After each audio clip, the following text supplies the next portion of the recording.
bihi nasta'inu ala umuri dunya wa din. Sallallahu sallam ala asyrafil anbiya mursalin sayyidina wa nabiyyina Muhammadin wa ala alihi sahbihi ajma'in wa ala jami'i tabi'in lahum ihsanin ila yaumiddin wa alaina ma'ahum wa fihim bi rahmatika ya arhamar rahimin. Amma ba'd, qala subhanaka la ilma lana illa ma 'allamtana innaka antal alimul hakim. Rabbi shrah li sadri wa yassir li amri wahlul 'uqdatam min lisani yafqahu qawli. Amin. Alhamdulillah, Allah Subhanahu wa taala masih berkenan melimpahkan nikmat karunia-Nya pada kita semua, bil khusus nikmatul iman Islam serta sehat walafiat, sehingga dengan itu kita masih diizinkan oleh Allah taala untuk melakukan segala aktivitas kita bil khusus dalam rangka beribadah kepada Allah Subhanahu wa taala. Kemudian kita masih di sini, kita baru memulai daripada kitab kita pilihkan kitab Bidayatul Hidayah. Kitab ini ya, ringkas tapi padat, dan ini kitab amal. Kitab amal bukan untuk kita berpintar-pintaran atau pandai-pandaian dalam masalah ilmu, tapi kitab ini untuk diamalkan. Karena memang isinya adalah mulai amalan sehari-hari, mulai dari bangun tidur sampai tidur lagi. Kalau anda istilahkan ini kitab intisari Ihya. Kalau Ihya itu terlalu panjang, kita dapat kitab ini ringkas sekali, Bidayatul Hidayah ini. Dan ini yang diamalkan oleh para salaf kita. Di antaranya yang termasyhur yang mengamalkan itu, yang termasyhur di antaranya Habib Abdurrahman bin Mustafa Al-Idrus, Habib Abu Bakar bin Fuqih yang di Aceh itu, waktu tsunami itu kuburannya tidak kena subhanallah, tidak kena apa? Iya, di Aceh itu Habib Abu Bakar bin Fuqih. Yang satu lagi Habib Syekh bin Muhammad Al-Jufri di Malaysia. Ini tiga orang ini berjanji ngamalkan kitab Bidayatul Hidayah ini waktu di Madinah. Di Madinatul Munawwarah mereka karena belajar di sana juga. Ya, ini orang sezaman, tiga orang ini hidup sekitar akhir tahun 900-an Hijriah. Sekarang 1400 ya. 1442. Ini hidupnya sekitar 900-an Hijriah, hampir tahun 1000 Hijriah. Sebelum tahun 1000. Tiga orang itu berpesan pada mereka, ya Abdurrahman Al-Idrus, kau pergi ke Mesir. Wahai Abu Bakar bin Fuqih, kau pergi ke Aceh. Waktu tahu Abu Bakar tidak tahu Aceh itu mana, tidak tahu. Pergi ke Aceh. Kau ya Syekh, kau pergi ke Malabar, India. Ya, kata Habib Abdurrahman Mustafa Al-Idrus, ya Rasul, ini di Mesir banyak ulama, Azhar, gudangnya ulama. Gimana kita orang ke sana? Ya, bilang dikasih dastah itu, dikasih satu catatan itu, semacam notes mungkin bahasa kita. Ya, kau cari kalau ada kesulitan, kau buka itu. Ya. Terus Habib Abu Bakar bin Fuqih dikasih apa lupa, kasih. Dan yang satu lagi dikasih talam. Habib Syekh Ali sebelum ke Malabar itu dia tetap di mana dikasih talam. Ya bisa dikasih talam, Abu Bakar lupa dikasih tongkat atau apa. Hasil masing-masing dikasih bekali. Itu barokah daripada ngamalkan ini. Kita beda, artinya betul-betul itu diridhoi oleh Rasul. Wah, bukan hanya habaib, bahkan ulama-ulama di sini sebut saja siapa yang ada di sini, baik Mbah Hamid Pasuruan atau yang dulu-dulu ya. Itu semua mengamalkan ini semuanya. Ya, kemudian akhirnya ketika itu Habib Abdurrahman bin Mustafa Al-Idrus ketika ya hanya dikatakan di situ dites masing-masing untuk menyebutkan daripada syarat-syarat sholat. Syarat daripada sholat sunnah sholat. Akhirnya disebutkan, ada yang menyebutkan 100, 200. Nah ya Habib ini menyebutkan 1000 sunnah. Hanya diterima sebagai di situ di imam, dan banyak zaman itu yang ngambil dari Habib Abdurrahman Mustafa Al-Idrus sampai semua Syekh Hasan Dimyati dan sebagainya. Banyak ulama-ulama Mesir yang ngambil sanad kepada beliau. Jadi ulama Mesir setelah zaman tahun itu sanadnya hampir bermuara kepada beliau. Termasuk Al-Hafidh Az-Zabidi itu, yang Murtadha Az-Zabidi pengarang Ithabus Sadah, syarahnya Ihya itu. Syarahnya Ihya Ulumuddin itu penyusunnya Said Murtadha Az-Zabidi Al-Husaini ya. Dia Sayyid juga. Dari dia juga di Mesir dia ngambil juga sanad daripada Abdurrahman Mustafa Al-Idrus. Terus ada pun Habib Syekh Al-Jufri itu ya, talam itu tadi apa yang ditaruh di situ barokah, makanannya tidak habis. Hanya sama Syarif Mekah itu mau dicuri. Ya. Tapi hanya setelah dicuri taruh situ tidak ada apa-apa. Dia bilang, oh ini bukan ini bukan alatnya, ini orangnya memang yang sakti itu orangnya, bukan alatnya, dikembalikan lagi. Karomah itu ya mereka tidak minta, artinya paling afdolnya karomah itu istiqomah. Kalau katanya sampai Imam Junaid Al-Baghdadi mengatakan, kalau kamu ingin jalan di atas air, ikan lebih pandai daripada kamu. Kalau kamu kepingin terbang di atas, jalan di atas udara, burung itu lebih pandai. Bukan itu karomah itu. Karomah itu ketika kamu bisa istiqomah dalam suatu itu yang berat. Imam Ghazali dalam kitab Tartibul Auratnya di Ihya itu menjelaskan ibarat batu. Kalau hatta air kecil itu ditetesi tiap hari, di batu itu akan lubang. Tapi kalau digambar air hatta satu ember, batu itu tadi tuang air, terus gitu ditinggal. Nanti kapan lagi 2-3 hari, seminggu dituang lagi. Ya tidak akan ada bekasnya. Tapi air setetes itu kalau terus itu bekas. Makanya dikatakan itulah, kata beliau Imam Ghazali mengatakan di Ihya setelah menjelaskan seperti itu, beliau mengatakan itulah sir sabda Rasulullah SAW, khairul a'mali adwamuha, habul a'mali ilallah adwamuha wa in qalla.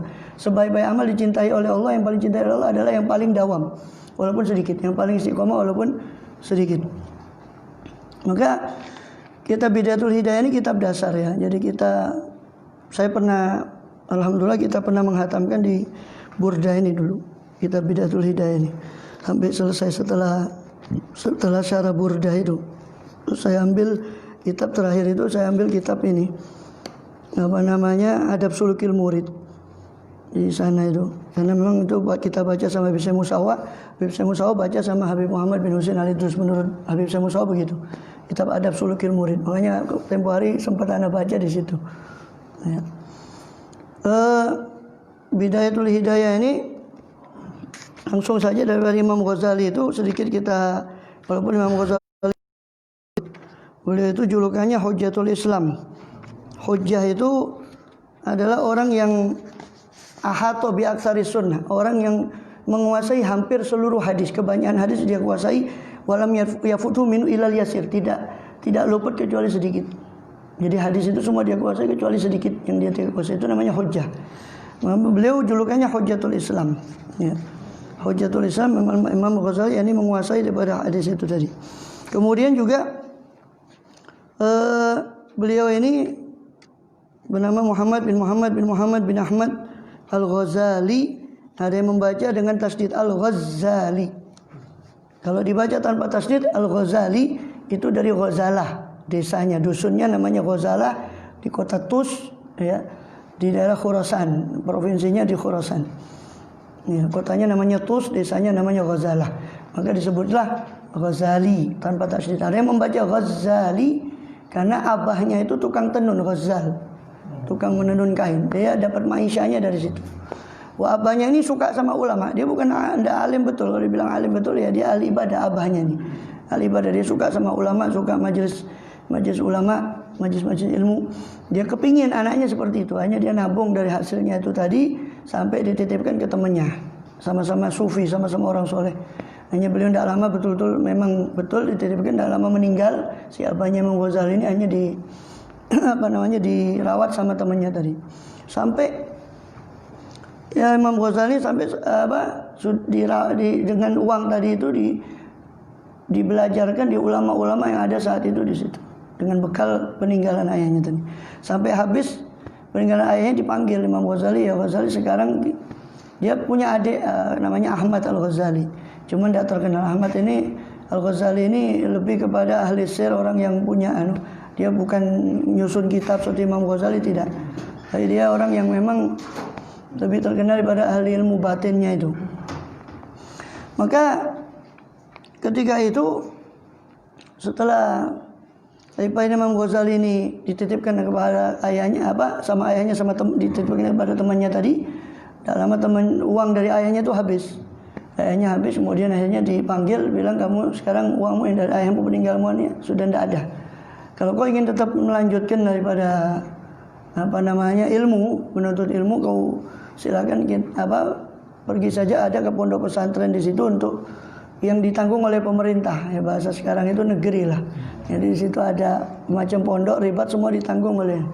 Sudah kau pergi ke sana, kau bisa belajar sana gratis.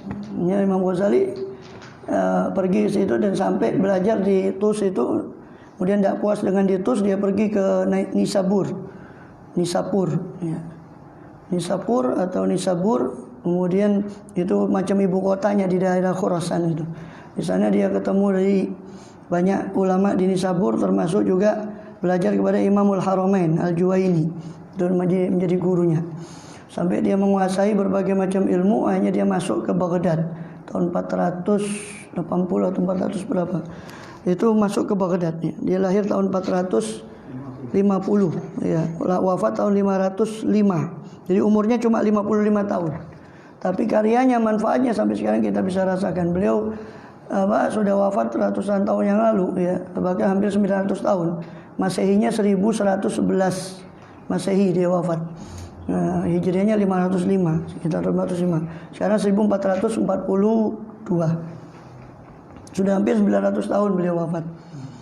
Ya, tapi karyanya masih dibaca di mana-mana, dan karyanya kalau dibandingkan dengan umurnya 55 tahun itu tidak bisa dibandingkan, tidak sebanding, ya. Lebih banyak, seolah-olah lebih banyak karyanya. Itu karena barokah waktu, dan beliau mengajarkan keberkahan waktu itu di kitab Tartibul Aurat fil Awqat, itu dalam kitab Ihya Ulumuddin, kitab terakhir daripada Rubu'ul Ibadat itu di Ihya Ulumuddin. Nah, di situ beliau bahkan diceritakan oleh Syekh Ithafus Sadatul Muttaqin itu Syekh Murtadha Zabidi, bahwa beliau ini nyusun Ihya itu cuma dah sampai setahun. Puluhan hari dia tulis Ihya yang 4 jilid. Itu karena berkahnya waktu, itu dikatakan sama beliau itu karena keberkahan waktu ini. Sebagian ulama yang dimaksud diantaranya beliau sendiri sebetulnya. Itu bisa menyusun sekian ratus kuros, ya. Kuros itu semacam kertas lama, itu mungkin sekitar 10 halaman atau satu kuros. Itu bisa menyusun berkuros-kuros 1 hari, sekaligus beliau menghatamkan Quran tiap hari ketika menyusun Ihya. Belum Ihyanya segitu ditulis, kita ngetik saja, waduh repot dalam komputer ini. Ya, nulis, ya, itu sehari cuma dapat berapa. Ya, itu Imam Ghazali daripada keberkahan waktu. Dan keberkahan waktu itu bukan kalau ya semua pemberian Allah, tapi itu beliau sudah anukan sebetulnya, sudah jelentarkan sir atau ke rahasia daripada keberkahan waktu itu di akhir kitab Ihya itu, Tartibul Aurat fil Awqat itu. Sehingga dari situ itu ringkesannya itu, ya ini ringkesan dari ringkesan itu ya bidayah ini. Jadi bidayah ini boleh dikatakan intisari daripada kitab Ihya, khususnya di Tartibul Aurat fil Awqat. Nanti kita di situ akan pelajari mulai dari bangun tidur sampai tidur lagi. Bagaimana mengatur waktu mulai dari bangun tidur sampai tidur lagi. Nah, sedangkan di Ihya itu lebih panjang lagi. Bagaimana cara pejabat mengatur waktu, bagaimana orang yang bekerja mengatur waktu, bagaimana orang yang mengajar mengatur waktu, bagaimana orang yang belajar mengatur waktu. Sampai dijelentarkan sampai Imam Ghazali dengan menurut berbagai profesi orang itu tadi untuk mengatur waktunya. Tapi kalau di sini secara global saja yang di bidayah ini. Makanya disebut bidayatul hidayah. Di antaranya banyak. Abdurrahman bin Abi Umar bin Abdurrahman Al-Attas itu juga beliau juga termasuk banyak. Walhasil aslaf itu banyak yang mengamalkan pegangan kitab bidayatul hidayah ini, ya, khususnya kitab umumnya kitab Imam Ghazali, khususnya kitab bidayah. Bahkan Habib Abdullah bin Abu Bakar Al-Idrus Al-Akbar itu dalam kalamnya banyak memuji kitab-kitab Imam Ghazali, Minhajul Abidin, semua beliau puji, Al-Arba'in Al-Asl termasuk Ihya'nya. Bahkan beliau punya bakhbakhah khusus tentang Ihya itu, bakhbakhah, bakhin liman tola al-Ihya. Ya, punya bakhbakhah satu kitab khusus untuk memuji Ihya. Ya. Dan memang karya Imam Ghazali kan sebelumnya ketika masuk Ihya, ya, di zaman sebelum Faqih Muqaddam, zaman Sayyidina Ali, zaman Khalid Qasam, ya, itu sudah masuk. Ketika masuk Ihya itu para Alawiyin itu ingin meninggalkan sebetulnya untuk keturunannya. Ini satu karya sebetulnya. Tapi ketika masuk Ihya mereka menelaah apa yang di Ihya, mereka mengatakan, dan itu bukan basa-basi, ya, memang betul-betul mereka katakan bahwa apa yang akan kita tulis semua sudah ada di situ. Sudah. Makanya mereka tidak ma'ausa as-salaf illa bima fil ihya. Tidak mewasiatkan salaf itu kecuali dengan apa yang ada di ihya. Bahkan mereka banyak menjadikan ihya itu sebagai sarapannya. Wah itu ya. Hatta dulu zaman Habib Syekh Musawa itu mengatakan bahwa hampir tiap salaf itu sarapannya dua itu, ihya sama muhadzab. Ya, ihya sama muhadzab itu jadi sarapannya. Kalau kita kan macam-macam sarapannya. Menunya macam-macam ya. Itu ihya sama muhadzab. Jadi mereka baca setiap hari juz daripada ihya dan juz daripada muhadzab. Ya, itu pun dibagi 40 sehingga 40 hari seperti Habib Abdullah bin Abu Bakar Idrus itu 40 hari hatam ihya, karena setiap ihya itu dibagi 4 rubuk itu rubuk ibadat, rubuk adat, rubuk muhlikat, rubuk munjiat. Setiap 4/4 ini dibagi 10 kitab jadi 40. Jadi setiap 40 hari hatam. Bahkan saking anunya sama ihya, Habib Abdullah bin Abu Bakar Idrus itu punya 10 naskah ihya. Dia mengumpulkan naskah ihya. Ya. Bahkan ada naskah ihya itu yang mujazahnya per bab, jadi 40 bab. Setiap kitab itu ada, setiap rubuk itu ada 10, berarti ada kalau 4 ya, cetakan lama itu masih 4 itu ya, masih 4 jilid. Itu setiap satu jilid itu ada 10 kitab. Ya, masalah ibadat, adat, muhlikat, munjiat. Itu ada 10 kitab. Jadi 40 kitab. Jadi kadang mereka tulisan tangan itu masih ada di Hadramaut, di mereka banyak yang menulis dengan tulisan tangan itu per bab. Jadi 40, mereka punya 40-an. Dihatamkan seperti yang Quran itu. Nah, kita Quran aja orang kecanda ya, orang pemane. Ya, alhamdulillah. Quran saja khair kabir sudah. Ya. Itu per jilid. Kemudian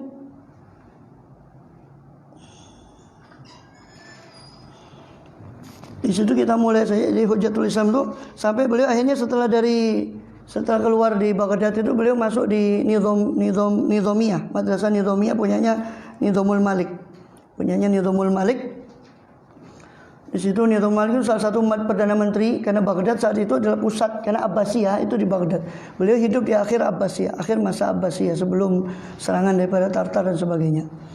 Itu di akhir zaman Abbasiyah. Itu beliau menangi beberapa khalifah Abbasiyah, di antaranya Al-Mustadhhir billah. Sampai beliau menyusun satu kitab tentang akidah itu namanya Al-Mustadhhiri, dinisbatkan kepada khalifah Abbasiyah pada zaman itu. Jadi setelah itu beliau di Nizamul Malik itu, waktu itu ada ulama-ulama banyak sedang berdiskusi, beliau masuk. Dan ketika dia ikut dalam diskusi, langsung singkat cerita diakui kealiman daripada Imam Ghazali dari seluruh ulama itu. Sehingga dipilih sebagai, kalau bahasa sekarang, rektor di Nizamiyah, Madrasah Nizamul Malik yang dibangun oleh Nizamul Malik ini. Sebagai rektor sampai betul-betul terkenal ya, ketenarannya di seluruh, daripada bukan hanya Baghdad tapi seluruh negeri Islam, karena Baghdad itu pusat, ibaratnya ibu kota khilafah Islam segitu besarnya itu pusatnya Baghdad zaman itu. Hanya sampai dia dengan ketenaran itu dia tidak mencapai kepuasan sejati baik tentang ilmu. Ya, ini dipanjang lebar oleh beliau di autobiografinya beliau, namanya Al-Munqidh Minadh Dhalal. Beliau menulis biografi beliau sendiri, namanya Al-Munqidh Minadh Dhalal. Bagaimana caranya beliau mencari kebenaran, mulai dari belajar ilmu macam-macam, falsafah dan sebagainya, sampai beliau masuk ke tasawuf. Hanya beliau ketemu syekh namanya Syekh Farmadi. Syekh Al-Farmadi ini kemudian menjadi, ketika itu titik balik beliau ketika betul-betul masuk ke dunia tasawuf. Hanya beliau meninggalkan semua ketenarannya di Nizamiyah itu, sampai beliau pergi ke Syam, ke Damaskus, ke Palestina, ke berziarah pada Palestina, Al-Khalil Ibrahim, Nabi Allah Ibrahim di sana, makam-makam di sana. Terakhir ke Masjid Damaskus, beliau khulwat di menaranya Masjid Damaskus itu. Ya. Dan ketika di Masjid Damaskus itu pun beliau melihat halaqah ilmu, karena Masjid Damaskus juga kota besar juga di Syam. Palestina juga kota besar. Siap itu beliau dengar orang-orang ya, pada santri-santri dan juga gurunya belajar itu. Ya, kita mendengar dia tanya Qala Al-Ghazali, padahal beliau ada di situ. Qala Al-Ghazali. Ya, hanya takut khawatir timbul daripada ujub dan sebagainya, beliau lebih memilih mengasingkan diri, sampai beliau susun kitab Ihya-nya ini di khulwatnya, di khulwatnya itu. Tanpa merujuk kitab hadis. Antum lihat kitab hadisnya itu, di situ hadisnya banyak. Karena beliau hujjah. Ya, Hujjatul Islam. Jadi tanpa merujuk kitab hadis itu, beliau menyusun Ihya itu di khulwat itu. Ya itu tadi hanya beberapa hari beliau susun kitab Ihya, sekaligus menghatamkan Quran setiap harinya. Dengan berkah waktu yang beliau tuangkan di kitab Tartibul Awrad fil Awqat itu tadi di Ihya-nya. Dan itu intisarinya sudah ada di kitab Bidayatul Hidayah ini. Hanya sampai selesai beliau itu haji apa? Setelah itu beliau kembali ke Tus, tidak mau ke Baghdad, beliau ke Tus memilih mendirikan padepokan sufi, tempat orang suluk dan ta'lim pesantren. Ada yang mau ta'lim dan ada yang ke suluk, beliau bimbing di situ di Tus sampai wafat. Bilang wafat itu kalau tidak salah hari Senin. Ya. Beliau menjelang wafat itu ya hari Senin betul, 14 Jumadil Akhir 505. Nah, begitu ketika beliau wafat itu sudah siap dalam keadaan suci, kafannya dan sebagainya, beliau berbaring, beliau mengatakan sekarang saya siap menghadap kepada Allah SWT. Dan dalam beliau ketika itu dicabut nyawanya, di makamnya ada di Tabaran. Tabarani itu banyak ulama di sana. Ada ulama-ulama yang pakai nama At-Tabarani, itu banyak juga. Dan salah satunya Sahibul Mu'jam itu At-Tabarani. Di Tabaran, wafat di sana, makam di sana di Iran. Tidak tahu makamnya karena di Iran, saya tidak tahu gimana nasib makamnya, tidak tahu. Ya, di Iran, Tabaran. Rahimahullah radhiyallahu anhu wa radha nafa'ana bi ulum fitarin ya amin. Yang tanya Habib, di situ kita baca ya, di kitabnya itu di awal muqaddimah saja saya pegang bahasa Arabnya, di situ ada bahasa terjemahnya langsung Indonesianya. Ya. Langsung halaman 16. Karena yang sebelumnya itu halaman 5 itu muqaddimah untuk biografinya Imam Ghazali itu. Biografi Imam Ghazali.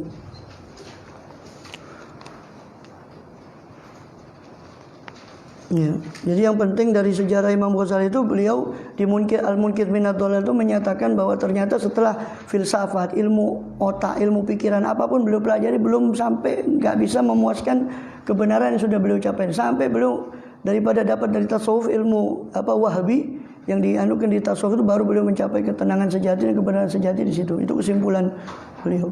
Jadi orang itu tidak butuh ini saja, tapi sekarang ini orang banyak ininya pintar tapi dari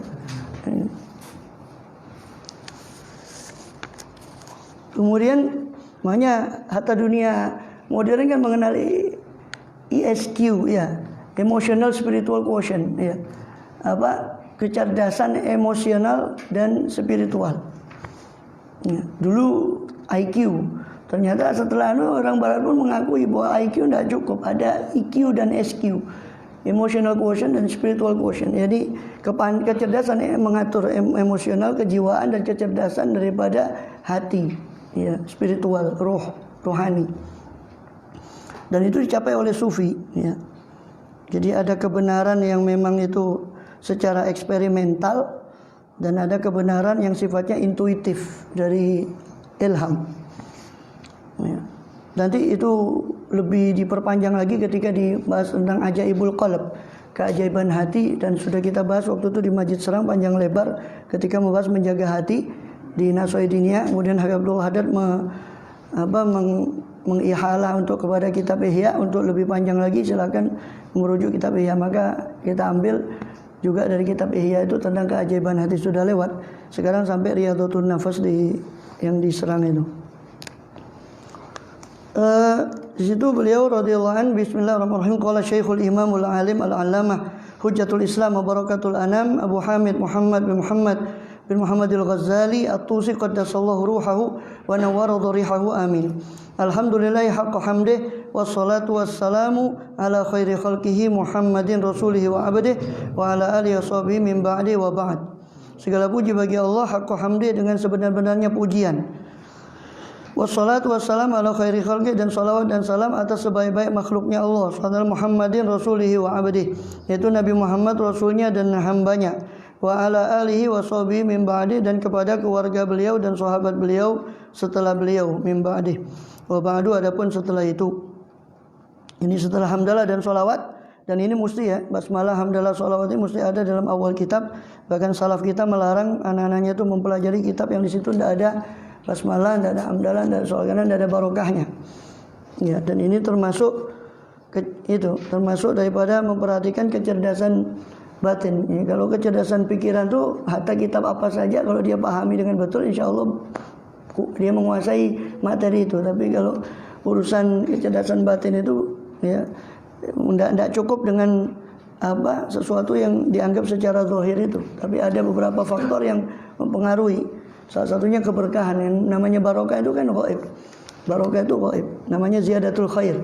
Orang kadang diberi khair, diberi kebaikan, tapi tidak diberi ziyadatul khair, itu keberkahan. Ya. Kemudian amma ba'du, adapun setelah itu, ya. Fa'lam, ketahuilah, di situ di halaman 16 ya. Wahai orang yang mencari ilmu dengan susah payah mencarinya. Fa'lam ayyuhal haris al-muqbil ala iktibasil ilmi al-mudhhir. Ya, al-mudhhir min nafsihi sidqar raghbah. Yang menampakkan, ya itu enggak diterjemahkan dengan letter luck, tapi diambil anunya saja. Tapi saya terjemahkan menurut kitab aslinya. Jadi mohon maaf kalau ada beberapa kosakata yang berbeda dengan kitab yang di situ. Ya. Fa'lam, ketahuilah ayyuhal haris, wahai orang yang sangat ingin, sangat rakus kepada ilmu, dan mukbil, yang orang yang menghadapkan dirinya untuk iktibasil ilm, untuk mengutip ilmu. Al-mudhhir, yang menampakkan dari minafsi, daripada jiwanya, sidqar raghbah, kesungguh-sungguhan keinginan yang sangat terhadap ilmu, wa fartu ta'atush, dan juga furtu ta'atush, sangatnya daripada haus, merasa haus akan ilmu. Ini khitabnya ditujukan pada orang yang sangat haus akan ilmu, mencari ilmu dengan susah payah. Ya, ketahuilah, kata beliau, ya, annaka, bahwasanya engkau, in kunta taqsidu bi talabil ilmi, kalau engkau bermaksud untuk mencari ilmu itu al-munafasah, berlomba-lomba, wal mubahah, berbangga-banggaan, wa taqaddum al-aqran, mendahului atas teman-teman sebaya, ya, wastimalati wujuhin nas, dan menarik wajahnya orang, ya, ilaika, kepada engkau, wa jam'i hutamid dunya, dan mengumpulkan daripada harta benda duniawi, ya. Fa anta sa'in fi hadmi dinik, maka berarti engkau telah berusaha untuk menghancurkan agamamu. Wa ihlaki nafsik, dan membinasakan dirimu sendiri. Jadi kalau kau hanya berniat mencari ilmu itu untuk sekedar berbangga-bangga dengan ilmumu itu tadi, supaya dibilang dia alim dan sebagainya, atau supaya mencondongkan hati manusia kepada dia, ya, maka itu kau berarti telah berusaha menghancurkan agamamu, menghancurkan dirimu sendiri. Hadmi dinik wa ihlaki nafsik wa bai'i akhiratik bidunyak, dan menjual daripada akhiratmu dengan duniamu, kau tukar dengan duniamu. Fa safaqatuka khasirah, maka perniagaanmu itu rugi. Wa tijaratuka ba'irah, dan perdaganganmu itu hancur. Kalau kau demikian niatmu, maka hancurlah perdaganganmu. Jadi kita kan di akhirat ini, kita ini diibaratkan oleh Allah berniaga. Jangan berniaga. Innallaha ashtara minal mu'minina anfusahum wa amwalahum bi anna lahumul jannah. Allah telah membeli dari orang mukmin itu anfusahum, harta mereka dan jiwa mereka, Allah tukar dengan surga. Ini juga dalam ayat yang lain, hal adulukum ala tijaratin tunjikum min azabin alim. Apakah kalian mau saya tunjukkan perniagaan yang bisa menyelamatkan kalian dari azab yang pedih? Tu'minuna billah wa tujahiduna, dan seterusnya. Kau beriman dan berjihad di jalan Allah SWT dengan amwalikum wa anfusakum, dengan harta dan tenaga dan jiwa kalian. Ya. Kemudian artinya Allah perumpamakan itu perdagangan, perniagaan. Kita ini berniaga dengan Allah. Ya. Allah pembelinya, kita menjual apa yang dijual, yaitu jiwa, nyawa, semua yang kita punya. Ya. Kemudian padahal kalau kita lihat hakikatnya semua dari Allah, sebenarnya tidak pantas, tapi itulah kemurahan Allah. Allah masih menilai kita punya usaha. Saya kalau Allah mau hitung-hitungan semua itu dari Allah, Allah tidak balas pun, ya, itu pantas, kan gitu. Tapi kan makanya di dalam akidah kita Ahlussunnah itu, yusibu man ata'ahu bifadlihi wa may yasha' aqabahu bi'adlihi. Allah itu memberi pahala bukan karena kita pantas. Bifadlihi, karena kemurahan Dia. Allah memberi pahala itu murni karena kemurahan Dia, bukan karena kita kepantasan dapat pahala. Ya. Wa may yasha' aqabahu bi'adlihi. Dan kalau siapa yang mau, Allah akan siksa dengan keadilannya. Kalaupun Allah menyiksa, itu dengan keadilan Allah, bukan karena Allah zalim. Karena keadilan Allah. Makanya dibuktikan di mizan, di timbangan amal. Soalnya Allah tidak butuh catatan. Mau dimasukkan langsung bisa. Tapi untuk menunjukkan keadilan Allah, maka Allah beri macam-macam itu. Mizan, timbangan, catatan, belum lagi hisab dan sebagainya. Untuk supaya mereka tahu sendiri. Bahkan Allah suruh baca sendiri amalnya. Iqra kitabak kafa bi nafsika al-yawma 'alaika hasiba. Bacalah kitabmu sendiri, cukup dirimu sebagai penghisap sekarang ini. Kau baca sendiri kitab. Ya. Ini kita mohon keselamatan. Amin ya rabbal. Maka orang seperti itu ya, maka rugi perniagaannya karena bukan yang dicari bukan Allah SWT tapi dunia sesuatu yang lain selain Allah SWT. Wa mu'allimuka mu'inun laka ala isyanik. Dan pengajarmu berarti menolongmu untuk kedurhakaanmu. Maka gurunya pun terseret karena dia memberi ilmu kepada orang yang menyalahgunakan ilmunya itu, maka gurunya pun hanya ikut dosa juga. Ya. Wa syarikun laka fi khusranik, dan berserikat gurumu itu dalam kerugianmu juga. Wa huwa kabai saifin min qati'i tariqin. Maka guru itu ya di halaman 17 ya. Halaman 7. Maka guru yang seperti itu seperti laksana orang yang menjual senjata ya, atau pedang kepada qati'ut tariq, kepada begal jalan. Ya, guru ini kalau dia muridnya seperti itu berarti dia nyeret gurunya juga, bukan hanya dia yang merugi, gurunya juga ikut rugi karena dia dapat ilmu dari gurunya. Ibarat guru itu menjual pedang tapi ke begal jalan. Bukan menjual pedang ke orang yang jihad fisabilillah, malah ke penjahat atau orang begal jalan. Qati'ut tariq. Ya. Kama qala Rasulullah, di situ sabda Rasul dikutip di situ bahasa Arabnya, man aana ala maksiatin walau bi syatri kalimatin kana syarikan fiha. Siapa orang ya yang menolong ala maksiatin atas suatu kemaksiatan, menolong orang lain atas suatu kemaksiatan walau bi syatri kalimatin, meskipun dengan sepotong kata. Ya. Atau bahkan isyarat, umpama suruh bunuh dia cuma mengasih isyarat begini. Ya. Kana syarikan lahu fiha, maka dia akan berserikat, berkongsi lahu kepada orang tadi fiha pada kemaksiatan itu. Dia akan berkongsi pada kemaksiatan itu dengan ya, dia dapat andil juga dalam kemaksiatan itu. Maka kita harus hati-hati. Ya, walaupun kita tidak ikut maksiat, tapi kalau kita mendukung orang yang ahli maksiat, ya naudzubillah, kita akan terseret juga. Sama dengan ini tadi. Guru yang mengajarkan ilmu tadi kepada muridnya yang menyalahgunakan ilmunya ibarat orang ikut andil, dia menjual pedang kepada begal jalan, kepada penjahat. Tapi sebaliknya, wa in kanat niyatuka wa qasduka bainaka bainallah. Kalau niatmu dan maksudmu itu antara engkau dengan Allah SWT itu min talabil ilmi, dari menuntut ilmu itu al-hidayah. Tujuanmu adalah cuma mendapat petunjuk dari Allah supaya kau bisa tertunjuki ke jalan yang benar sehingga bisa kau selamat di dunia dan di akhirat. Kalau murni tujuanmu itu mencari keselamatan daripada mencari hidayah, yang mana hidayah itu adalah buahnya ilmu, ya. Wa duna mujarrad riwayah, bukan hanya meriwayatkan, bukan hanya sekedar riwayat. Oh, saya ketemu Syekh fulan, saya mengambil dari Syekh fulan, saya ya, bukan hanya riwayat. Fabashir, maka gembiralah engkau. Ya, maka hendaknya di sini Imam Ghazali juga mengajarkan apa yang diajarkan oleh salaf kita, yaitu niat, menanamkan niat yang baik. Ya, Al-Habib Sa'ad itu Al-Idrus kan menyusun kitabun niat itu. Sampai yang kita takjub di situ ditulis niat bersosmed, niat bersosial media, di situ ada. Coba nanti rujuk di kitabnya Habib Sa'ad itu Al-Idrus. Jadi niat orang bersosial media itu ada niatnya. Kamu harus niat begini, dakwah ilallah, niat tidak menyebar kepada orang, niat tidak menghibah, niat memberi nasihat pada sama muslim, niat. Salaf kita itu mengajarkan anak-anaknya berniat sebelum beramal. Ya. Saking besarnya niat itu, ya, sampai dikatakan niat itu bisa merubah yang mubah menjadi ibadah. Ya. Sehingga kita minum niat. Lihat Habib Ahmad Muhdhar itu punya niat khusus minum kopi itu. Ya, minum kopi itu jangan kalau kita kan ya minum kopi bagi warkop ya. Itu apa dia enak-enak kan ya. Ya, dengan jajannya, dengan macam-macamnya. Kalau aulia itu hatta minum kopinya ibadah. Habib Abdullah Haddad itu sampai umur 90 tahun, sampai umur usia lanjut, itu beliau bikin kopi sendiri. Tidak mengizinkan untuk ya, mau bangun tidur itu. Memang aulia itu apakah tidak cukup mereka dengan mahabbahnya? Cukup, tapi seperti dikatakan oleh Abul Hasan Syadzili ketika beliau memegang tasbih. Ya Abul Hasan, kata murid-muridnya, ya Syekh, kau masih butuh tasbih itu.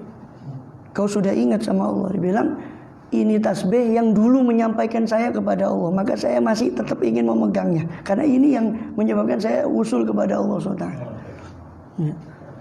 Jadi Abdullah tidak butuh kopi, tapi tetap itu beliau lakukan. Ya. Artinya Ya, itulah pada mereka itu terjawantakan wa ma khalaqul jinna wal insa illa tidaklah Allah ciptakan jin manusia kecuali untuk beribadah. Ini menjadikan semua aktivitasnya dengan niat ibadah sehingga semuanya bernilai ibadah. Kita keluar ke syughul, kita keluar kemana, niat yang baik, kita niat ya Allah saya niat keluar ini afsus salam, menebarkan salam kepada orang yang kita kenal atau yang tidak kita kenal. Ya. Kemudian kita keluar ini niat menyingkirkan imatatul adza, menyingkirkan gangguan dari jalan. Kita niat ini menolong orang kalau ada butuh bantuan di jalan. Urusan dak kelakon nanti urusan nanti kayak kan didapat atau tidak, tapi kan walikulli imri'in ma nawa kan itu sudah dapat apa niatnya. Mungkin mereka kumpulkan tuh mungkin sampai 20 niat ada. Itu cuma untuk keluar toh. Menyingkirkan gangguan dari jalan, niat menyebarkan salam, niat mencari ilmu karena ilmu bukan hanya di majelis, apa yang kita lihat, apa yang kita bisa jadi pelajaran buat kita. Karena mukmin itu nazruhu ibrah ya Pak. Pandangannya itu ibrah, mengambil pelajaran. Begitu juga menuntut ilmu, niat menghilangkan kejahilan dari diri kita. Karena itu yang paling utama, menghilangkan kejahilan dari keluarga kita. Menghilangkan kejahilan dari keluarga kita, orang terdekat kita. Memberi manfaat pada orang lain. Mensyukuri nikmat sehat orang, mensyukuri nikmat sehatnya akal. Dan banyak macam-macam niat untuk menuntut ilmu itu banyak sekali. Untuk ihya'uddin, untuk ibqa'ul Islam, untuk menetap melestarikan Islam, menghidupkan agama dan seterusnya. Kalau niatmu seperti itu, fa'abshir maka gembiralah. Fainal malaikat tetap sutulaka ajnihata, maka malaikat menghamparkan untukmu sayapnya. Kalau niatmu benar, maka malaikat engkau termasuk kepada orang-orang disebutkan bahwa orang menuntut ilmu itu malaikat pun saking senangnya menghamparkan sayapnya. Ada dua pendapat tentang penafsiran menghamparkan sayapnya. Ada bagian mengatakan di atas sebagai payung dari mereka, saking mulianya maka malaikat menaungi daripada sayap itu orang thalibul ilm tadi. Sebagian lagi mengatakan dihamparkan di bawah sehingga dia menjadi pijakan kaki bagi. Maka ada masyayikh dulu itu disuruh kakinya thalibul ilm itu suruhan. Sebab kakimu ini barusan bersentuhan dengan sayap malaikat. Ya. Kemudian wahitanul bahar juga ikan di laut itu tastaghfir laka. Kenapa ikan? Karena ikan tidak punya lidah. Kalau makhluk yang tidak punya lidah saja mengistighfari, bagaimana makhluk yang lain? Dan ikan di laut itu memintakan ampun untuk kamu kalau niatmu benar untuk menuntut ilmu. Ya. Idza sa'aita, apabila kau berjalan, walakin yang bagilah anta alam, maka tapi kau seharusnya mengetahui qabla kulli syai', sebelum segala sesuatu. Kau harus tahu satu poin ini Imam Ghazali, sebelum segala sesuatu kau harus tahu bahwa hidayah itu alati hiya samratul ilm, yang mana hidayah itu merupakan buahnya ilmu. Laha bidayatun wa nihayah. Hidayah itu punya bidayah, punya permulaan, punya nihayah, punya penghabisan. Wa zahir wa batin, ada zahir dan ada batinnya hidayah itu. La usula ila nihayatiha, tidak mungkin sampai kepada nihayah puncaknya hidayah illa ba'da ihkami bidayatiha, kecuali setelah menyempurnakan bidayahnya. Ibarat orang mau bangun bangunan, pondasinya belum kokoh, masa mungkin dia mau bangun kekuatan kan gitu di atasnya, apa bangunan di atasnya. Wala usur ala batinnya la badal wukuf ala zahirnya, tidak mungkin usur ala batinnya, tidak mungkin memperoleh daripada batinnya sebelum wukuf ala zahir, sebelum dia betul-betul berdiri dan berhenti pada zahirnya. Kalau istilah Imam Ghazali dalam kitab Thaharah itu kemarin kita sudah bahas di Kampung Baru ini. Iya itu Selasa kalau mau hadir situ ada juga. Ya, Selasa genap itu di Mama Adat itu 6:30 pagi. Ya, Selasa kedua sama Selasa keempat. Itu kemarin sampai kitab Thaharah. Itu dibahas sama Imam Ghazali, Thaharah itu ada 4. Ada Thaharah zahir. Ini istilahnya yang sama dengan itu kan. Sekarang bidayah itu ada nihaya, ada hidayah itu ada bidayah, ada nihayanya. Dijelaskan oleh Imam Ghazali bahwa thaharah itu ada 4, ada bersuci zahir, yaitu kita wudu, tayammum, mandi besar, itu bersuci zahir. Mensucikan diri dari ingus, dari macam-macam kotoran di tubuh, motong kuku dan semua itu thaharah zahir. Ada thaharah kedua yaitu thaharah a'dha jawarih, ini dari maksiat. Mensucikan mata dari maksiat mata, mensucikan telinga dari maksiat telinga. Tingkatan berikutnya adalah toharo daripada kalbu dari akhlak yang buruk, dari kibir, dari ujub, dari riya, daripada macam-macam takabur. Yang keempat toharotus sir, toharo sir ya, dari selain Allah SWT, dan ini toharonya para anbiya dan siddiqin ya, jadi enggak ingat kecuali kepada Allah. Qulillah tsumma dzarhum fi khawdihim yal'abun, katakanlah Allah saja kemudian biarkan mereka fi khawdihim yal'abun ya, itu Taharah yang paling tinggi. Maka tidak mungkin kata Imam Ghazali kamu mencapai langsung. Maka Imam Ghazali memberi di situ di kitab Taharah itu di Ihya itu beliau mengatakan hendaknya kamu itu jangan pandanganmu cuma kepada taharah zahir, tapi juga sampaikan kepada taharah batin. Dan tapi kamu tidak mungkin bisa sampai ke sana kecuali melalui tingkatannya dari taharah zahir dulu, kemudian baru ke taharah daripada badan kemana. Jangan mimpi kata beliau kau membersihkan hatimu dari sifat kibir dan macam-macam sedangkan mata telinga belum beres, semuanya belum beres kau terus. Dan jangan mimpi kau hanya mengingat Allah saja sebelum taharah yang tadi itu, yang taharah yang terakhir itu taharatus sir daripada selain Allah. Ya. Itu jadi nggak mungkin sampai ke sana. Wa ana musyirun alaika bi bidayatil hidayah. Dan inilah saya sekarang musyirun ilaika menunjukkan kepadamu bidayatul hidayah, permulaannya hidayah. Baru kalau kau lakukan ini kitab bidayatul hidayah ini kau akan sampai kepada nihayahnya. Kalau kau lakukan ini bidayahnya. Kan tadi saya bilang kata Imam Ghazali saya bilang hidayah itu buahnya ilmu itu adalah hidayah. Tandanya orang ilmunya bermanfaat, dia makin tambah ilmu, makin hidayahnya makin bertambah. Man izdada ilman wa lam yazidna waliyadu billah wa lam yazid hudan lam yazid minallah illa bu'dan. Saya bertambah ilmunya tapi tidak bertambah hidayahnya, berarti tidak bertambah apa-apa kecuali jauh dari Allah SWT waliyadu billah. Maka hidayah ini buahnya ilmu. Lah hidayah itu punya bidayah, punya nihayah. Nah ini Imam Ghazali ini loh saya tunjukkan kamu bidayahnya supaya kamu litujariba bi nafsak, supaya kamu menguji nafsumu. Kau betah enggak melakukan bidayah ini? Kalau kau betah melakukan bidayah ini istiqomah kau akan sampai kepada nihayahnya. Nah, sampai di sini Habib Syekh Ali Baros itu pernah baca dalam Habib Ali bin Husain Bungur Al-Atos itu dalam kitab Tajul Aros itu pernah menceritakan Syekh Ali Baros itu asalnya khadimnya Habib Umar bin Abdul Rahman Al-Atos. Dia cuma buat syahi, kalau lagi orang taklim dia kepingin belajar. Hanya satu kali dipanggil sama Syekh ini mukasyafah mungkin dari Habib Umar, dipanggil. Oh mau belajar ya, diambil kitab itu Bidayatul Hidayah ini. Dibaca qala Syekhul Imam barakatuh hujjatus barakatuh alam sampai alhamdulillah haqqu hamdi sampai di sini. Wa ana musyirun ilaika bi bidayatil hidayah. Berhenti di situ kata Habib Umar. Sudah sekarang saya ijazahkan kepadamu ilmu zahir dan ilmu batin. Sejak itu Habib Ali Syekh Ali Baros lain yang ngajar macam ini, kita orang berok-berok ya. Ya tapi nggak boleh kata Habib Umar bin Hafid, kita kan selalu ngikuti streamingnya Habib Umar bin Hafid itu selalu streaming dia. Alhamdulillah beliau itu hafizahullah. Beliau terakhir itu beliau. Jadi walaupun kita di zaman seperti ini tidak boleh kita putus asa. Yang kita mengatakan sebab kata Rasulullah man qala halakan nas fahuwa ahlakuhum. Siapa yang mengatakan oh orang ini sudah rusak semua, ini sudah semua, dia yang paling rusak. Nauzubillah min dzalik. Artinya tidak boleh kita putus asa. Memang zaman seperti ini ya, enggak bisa, itu qada wa qadar dari Allah. Ya, sedangkan tugas kita tetap lihat budun itu tetap harus. Jadi tidak boleh putus asa, ya kan? Ada keturunan Syekh Abu Bakar bin Salim pernah datang kepada Habib Abdul Haddad. Bilang ini ya Bapak ngomongnya Habib Abdul Haddad ini Hadal Haddad tadi pokok sama Syekh Abu Bakar bin Salim katanya.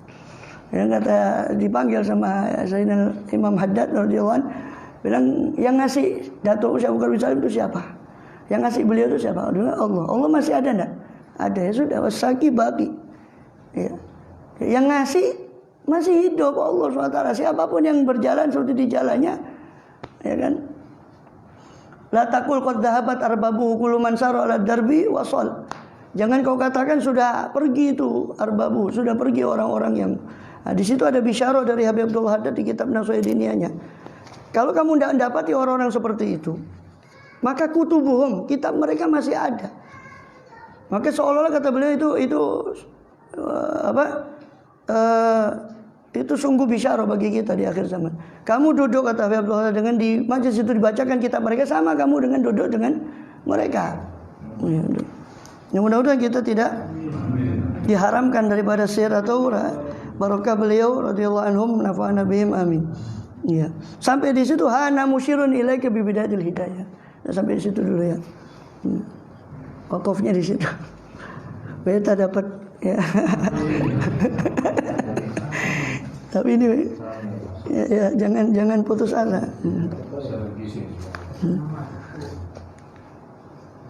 Udah 12 ini, harusnya 40 menit. Tapi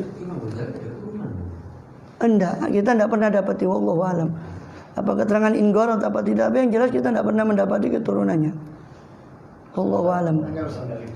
Masalah niat tadi itu. Kalau kita niat walaupun tidak kesampaian sudah termasuk ibadah. Iya, iya. Nah, sekarang musim pandemi di Cirebon banyak Iya. Iya. Terus kita mau niat untuk masna walaupun tidak kesampaian, apa itu termasuk ibadah?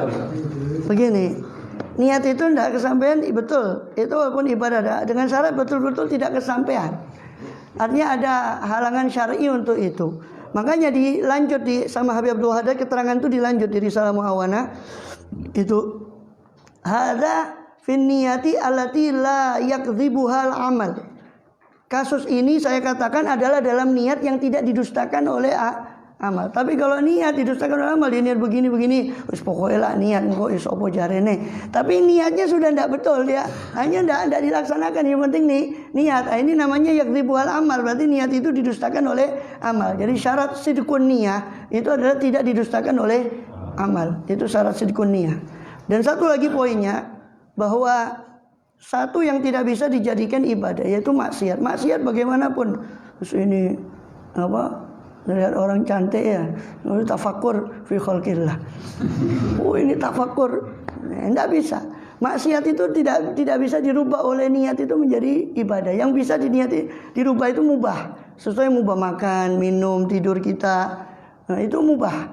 Itu bisa jadi ibadah dengan asal niatnya betul. Gitu. Tapi kalau maksiat bagaimana pun diniatkan dia tidak bisa menjadi ibadah. Dan begini ya. Satu konsep niat dari Imam Ghazali di Kitabul Ikhlas di Ihya. Ana ringkaskan saja. Begini. Itu bagus keterangannya itu, tapi praktiknya sih ngangel, tapi minimal teorinya dulu lah. Ya, begini kata Imam Ghazali. Dia menjelaskan niat itu seperti ini. Ada ilmu, ya, ada iradat, ada kudrat. Ini bukan bahas sifat Allah, enggak ya. Ilmu itu berarti informasi, ya. Iradat itu keretek hati kita, kehendak kita. Iradat itu kemampuan gerak, kemampuan fisik, kemampuan kita. Nah, umpama air ini, ya kan, Anda tidak mungkin ngambil air ini tadi, ya, tanpa ada informasi dulu bahwa air ini bisa menghilangkan dahaga, macam-macam air ini, ya, manfaatnya air itu kita ada informasi. Maka setelah ada informasi, maka ada keretek hati yang tergerak di hati kita. Itu namanya iradat. Baru iradat ini menggerakkan kudrat untuk mengambil air. Amin. Nah, sekarang kita terapkan dalam niat. Seorang yang informasinya cuma masalah duniawi saja, dia tidak ngerti tentang walal akhiratu khairun laka minal ula. Dia tidak ngerti wa ma qadarullah haqqa qadri. Mereka Bani Israil itu tidak bisa menghargai Allah dengan sebenar ma qadarullah haqqa qadri. Ya kenal, siapa tidak kenal Allah, tapi kita ma'rifah kita pada Allah tidak seperti orang-orang arifin billah tentang kepada Allah. Ya, buktinya kita tahu Allah melihat juga, tapi kita juga banyak sembrono kan gitu. Nah, dikatakan orang yang informasinya tentang Allah itu tidak betul-betul meresap, dan informasinya tentang akhirat, wal akhirat itu jauh lebih baik daripada dunia, wa abqa, dan lebih kekal. Itu tidak tertanam dalam hati. Informasi itu tidak, apa kira-kira tergerak tidak hatinya untuk lillahi ta'ala? Tak mungkin. Tergerak tidak hatinya untuk, ada tidak iradat untuk mengejar akhirat? Tak bisa. Ini harus diservis dulu. Diservis ya, cara menservisnya kita ini hadir di majelis di situ, menambah ta'zim kita kepada Allah, menambah daripada ngerti kita akan akhirat. Baru ininya informasinya sudah selesai, baru akan menggerakkan iradat. Nah, iradat itu sudah otomatis. Ya, setelah iradat ini terbentuk, servis ini akan servis ya. Ya, bukan hanya seperti yang dikatakan oleh Allah dalam surah Ar-Rum, ya'lamuna dhahiran minal hayati dunya hum anil akhirati hum ghafilun. Mereka hanya mengerti tentang zahir kehidupan dunia, tapi tentang akhirat mereka lalai. Ilmu sudah dapat informasi, baru dia iradat. Iradat tergerak, maka akan tergerak, dia akan semua akan mengejar ridha Allah kalau dia sudah ngerti tentang informasi tentang sama tadi. Ya, hatta dia lillahi ta'ala. 1000 kali lillahi ta'ala, kalau ininya belum diservis enggak bisa. Ya. Itu teorinya dari menggunakan, tapi praktiknya ya tadi paling tidak teorinya dulu. Kenapa? Masalahnya Ustaz, itu niat kalau menurut salafi yang dahulu. Ya. Itu sebelum keluar rumah kan dia harus mempunyai niat ini ada beberapa Apa niat yang diniatkan dalam hati dia keluar rumah kan? Apakah niat itu bisa nggak pada saat kita jalan ada duri kita niatkan untuk menyisikan duri ini supaya tidak kena jalan pada saat kejadian? Boleh. Tapi kan gini, boleh. Kan tadi kan kita sedang membahas betapa menakjubkannya niat. Gitu. Nah, kalau antum dengan niat di rumah begitu, sebelum awal rumah itu niat, dan niat itu tidak bisa direkayasa. Niat itu dikondisikan, bisa dikondisikan tapi tidak bisa direkayasa. Seperti begini, orang yang tidak mengerti ilmu bahwa imatatul adza ani thariq itu min syu'abil iman, termasuk cabang iman. Dan iman itu adalah amat penting, paling berharganya bekal kita kepada Allah. Dia belum paham itu betul. Apa kira-kira dia bakal berniat seperti itu? Kembali ke hukum niat tadi, ilmu dulu, baru iradat, baru qudrat. Selama ininya belum dan itu perlu latihan, tidak bisa sekali. Habib Muhammad bin Hadi As-Segaf itu pernah suatu kali keluar begitu saja, lupa dia baca doa. Bukan niat ya, ini urusan doa keluar masuk rumah. Itu mungkin di awal beliau bidayahnya ya, sebelum beliau balik lagi, perlunya cuma mengulang adab itu tadi supaya terbiasa. Gitu. Jadi intinya sebelum keluar rumah harus niat dulu ya. Ya semua, bukan hanya keluar rumah, semua makan, minum, tidur itu pembiasaan. Dan tadi niat itu tidak bisa direkayasa, harus dikondisikan dulu. Dia niat untuk mengindahkan duri dari jalan. Apakah dia bakal niat otomatis seperti itu kalau dia tidak ngerti? Dia bakal menebarkan salam. Apakah dia akan niat kalau dia belum ngerti pahalanya afsus salam itu bagaimana? Kan gitu. Jadi itu dulu dikondisikan, baru dia akan timbul niat itu. Jadi niat itu bukan sekedar ucapan lesan. Betul. Nah, dengan niat itu, hatta antum tidak menemukan itu di jalan, antum tetap dapat. Nah, tapi nggak salah juga ya antum menemukan tanpa antum tadi niat, ya berarti apa tidak nyingkirkan itu ya, tetap disingkirkan dong.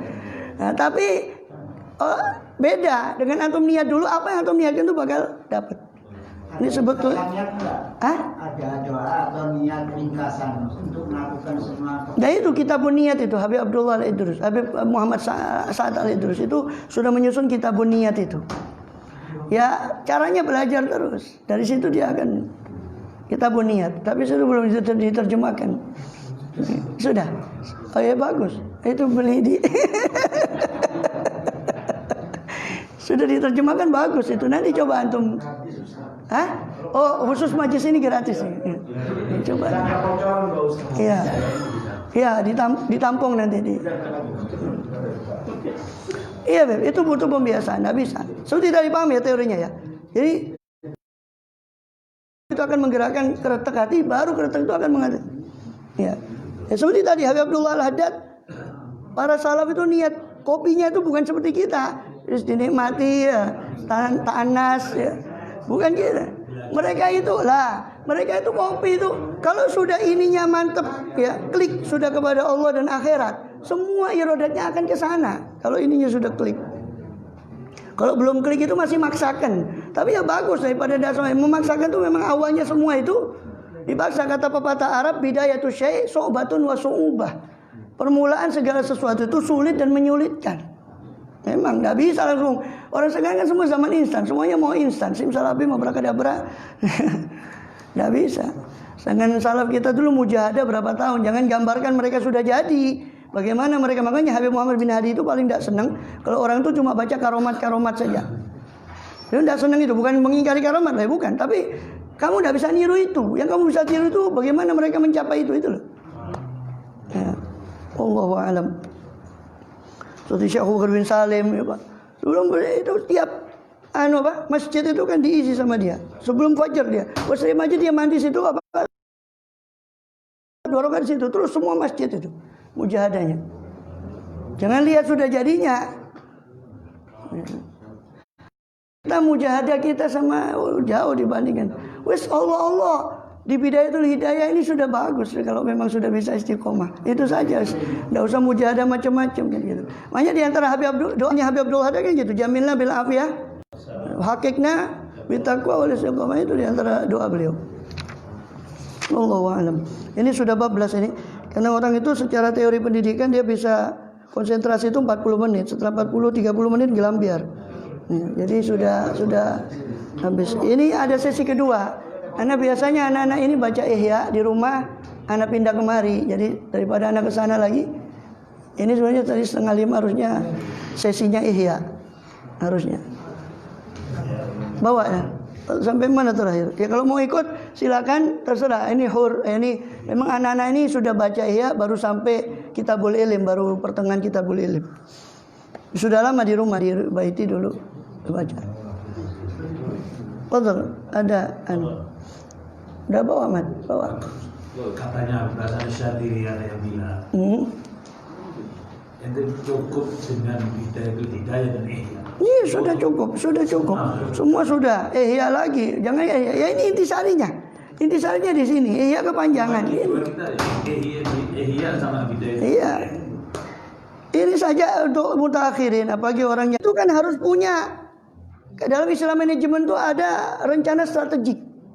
Rencana strategik itu lihat semua perusahaan antum tanyalah. Itu pasti punya rencana 10 tahun ke depan. Setelah itu baru diperinci di rencana tahunan. Nah, ihya itu nyifati orang-orang yang besar yang sudah sampai ke sana. Nah, kita kalau tidak punya relnya, kita tidak ada ghirah untuk nyampe ke sana. Minimal menurut Al-Faqir, wallahu a'lam ya. Menurut Al-Faqir nggak ada salahnya dibacakan ihya itu sekarang, walaupun belum bisa ngamalkan. Paling tidak dia ini loh, kita yang sudah merasa khoyir, sudah merasa masya Allah, ketika lihat ihya itu habis semua. Ada. Ternyata masih jauh. Salah semua. Semua dipetani di ihya itu. Kita baca ihya itu semua dipetani situ. Masih jauh gitu. Jadi kalau itu ada garis, sudah ada realnya gitu loh. Masalah kita Allah kasih kekuatan untuk mencapai sana, alhamdulillah itu. Ya, intinya kan bidayah itu kan dari kita, tarikan itu dari Allah. Makanya Allah bilang man atani yamshi ataituhu harwala. Siapa yang mau datang kepadaku dengan berjalan, saya akan lari sama dia. Berarti antara usaha kita sama pemberian Allah sebetulnya lebih besar mana? Pemberian Allah. Sampai terakhir sampai mana, Beb? Kiamat sampai mana?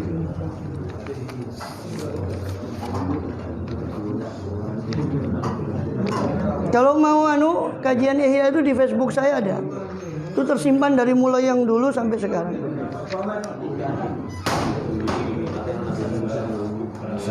Ya. Facebook ini tiap acara live apa?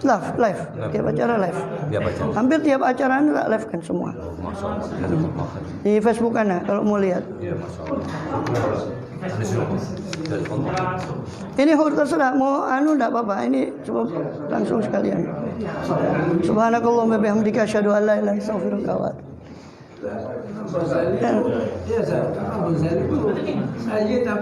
Bukan. Persia. Hatta Imam Bukhari itu dari Uzbekistan, bukan orang Arab. Dia Muhammad bin Ismail bin Ibrahim bin Mughirah bin Bardizbah. Bardizbah ini orang sana asli. Orang bahkan dia bukan Muslim Bardizbah ini. Hah? Bukan. Siapa yang mau Allah kasih, Luria tidak Luria. Luria kaslan, dia tidak dikasih, ya menang nasab toh. Hah? Makanya kata Kanjeng Nabi itu, kata Rasulullah apa? Man lam yusri'u amalu, man abta'a amalu lam yusri' nasabuh. Siapa yang lambat amalnya tidak bisa dipercepat dengan nasabnya. Iya, Persia. Iya, Uzbekistan. Ya. Sampai mana? Ya, betul. Insyaallah, enam. Insyaallah wal afu. Seragen. Ya. Mana? Amin insyaallah.